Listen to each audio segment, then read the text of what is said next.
me kõik tegelikult otsime taga seda sisemist rahu. Küll läbi raha, läbi armastuse, aga tegelikult me otsime kõik seda sisemist rahu. Ja paradoks on selles, et me ei oska selles olla. Sellepärast, et meid on õpetatud, et sa pead kogu aeg toimetama ja tegutsema ja siis sa oled keegi. Ja ütleme, mis siin veel tuleb, hästi paljud ju, ütleme, edukad mehed loovad oma identiteedi läbi oma tegemiste siis või läbi oma, ütleme, positsiooni, läbi oma rikkuse.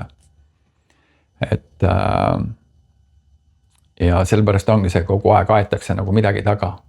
Aga tegelikult see rahusolek ei ole absoluutselt mitte mingil määral tegemist mõttetu mehega, kes lihtsalt istub, ma ei tea, see sisemine rahu on üks imelisemaid asju üldse. Ja ma ütlen veel, see toob sulle selguse. See ei ole absoluutselt see, et sa oled lihtsalt, et sa ei tee mitte midagi. See annab sulle selle, et sa hakkad asju selgelt nägema.